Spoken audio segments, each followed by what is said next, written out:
राधे राधे भक्तजनों, जय श्री कृष्णा। श्रीमद् भगवत गीता अध्याय 16 श्लोक नंबर 16। अनेक चित्त विभ्रांता मोहजाल संवृता प्रसक्ता काम भागेषु पतन्ति नरकैषु चो। भगवान श्री कृष्ण अर्जुन को कहते हैं कि हे अर्जुन,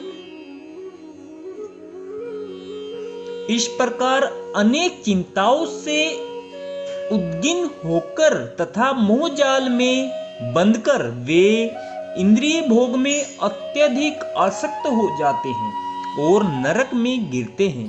तात्पर्य समझेंगे। आसुरी व्यक्ति धन अर्जित करने की इच्छा की कोई सीमा नहीं जानता। उसकी इच्छा असीम बनी रहती है। वह केवल यही सोचता रहता है कि उसके पास इस समय कितनी संपत्ति है और ऐसी योजना बनाता है कि संपत्ति का संग्रह बढ़ता ही जाए। इसलिए वह किसी भी पापपूर्ण साधन को अपनाने में झिझकता नहीं और अवैध तृप्ति के लिए कालाबाजारी करता है। वह पहले से अपनी अधिकृत संपत्ति यथा भूमि, परिवार, घर तथा बैंक पूंजी पर मुग्ध रहता है और उनमें वृद्धि के लिए सदैव योजना बनाता रहता है।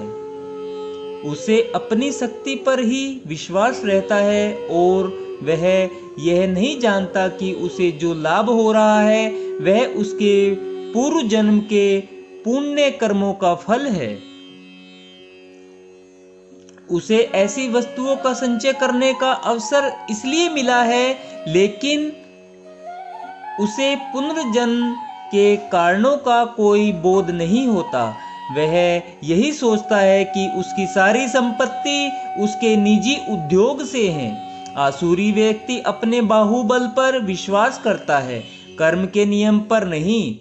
कर्म नियम के अनुसार पूर्व जन्म में उत्तम कर्म करने के फलस्वरूप मनुष्य उच्च कुल में जन्म लेता है या धनवान बनता है या सुशिक्षित बनता है या बहुत सुंदर शरीर प्राप्त करता है। आसुरी व्यक्ति सोचता है कि ये चीजें आकस्मिक है और उसके बाहुबल अर्थात सामर्थ्य के फलस्वरूप है। उसे विभिन्न प्रकार के लोगों, सुंदरता तथा शिक्षा के पीछे किसी प्रकार की योजना अर्थात व्यवस्था नहीं प्रतीत होती। ऐसे आसुरी मनुष्य की प्रतियोगिता में जो भी सामने आता है वह उसका शत्रु बन जाता है। ऐसे अनेक आसुरी व्यक्ति होते हैं और इनमें से प्रत्येक अन्यों का शत्रु होता है। यह शत्रुता पहले मनुष्य के बीच, फिर परिवार के बीच तथा समाजों में और अंततः राष्ट्रों के बीच बढ़ती जाती है। अतः विश्व भर में निरंतर संघर्ष, युद्ध तथा शत्रुता बनी हुई है। प्रत्येक आसुरी व्यक्ति सोचता है कि वह अन्य सभी लोगों की बलि करके रह सकता है। सामान्यतः ऐसा व्यक्ति स्वयं को परम ईश्वर मानता है और आसुरी उपदेशक अपने अनुयायियों से कहता है कि तुम लोग ईश्वर को अन्यत्र क्यों ढूंढ रहे हो? तुम स्वयं अपने ईश्वर हो। तुम जो चाहो सो कर सकते हो। ईश्वर पर विश्वास मत करो, ईश्वर को दूर करो, ईश्वर मृत है। ये आसुरी लोगों के उपदेश हैं। यद्यपि आसुरी मनुष्य अन्यों को अपने ही समान या अपने से बढ़कर धनी तथा प्रभावशाली देखता है, तो भी वह सोचता है कि उससे बढ़कर न तो कोई धनी है और न प्रभावशाली।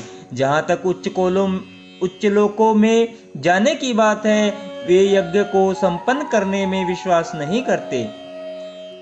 वे सोचते हैं कि अपनी यज्ञ विधि का निर्माण करेंगे और कोई ऐसी मशीन बना लेंगे जिससे वे किसी भी उच्च लोक तक पहुंच जाएंगे। ऐसे आसुरी व्यक्ति का सर्वश्रेष्ठ उदाहरण रावण था। उसने लोगों के समक्ष ऐसी योजना प्रस्तुत की थी जिसके द्वारा वह एक ऐसी सीढ़ी बनाने वाला था जिससे कोई भी व्यक्ति वेदों में वर्णित यज्ञों को संपन्न किए बिना स्वर्गलोक को जा सकता था। उसी प्रकार से आधुनिक युग के ऐसे ही आसुरी लोग यांत्रिक विधि से उच्चतर लोकों तक पहुंचने का प्रयास कर रहे हैं। ये सब मोह के उदाहरण हैं। परिणाम यह होता है कि बिना जाने हुए वे नरक की ओर बढ़ते जाते हैं। यहाँ पर मोहजाल शब्द अत्यंत सार्थक है। जाल का तात्पर्य है मनुष्य मछली की भांति मोह रूपी जाल में फंसकर उससे निकल नहीं पाता। राधे राधे भक्तजनों, राधे राधे, जय श्री कृष्णा। आज हमने श्रीमद् भगवत गीता के अध्याय 16 के श्लोक नंबर 16 का आनंद लिया है दोस्तों। कल हम 17वें श्लोक का आनंद लेंगे। राधे राधे, जय श्री कृष्णा भक्तजनों, जय श्री कृष्णा।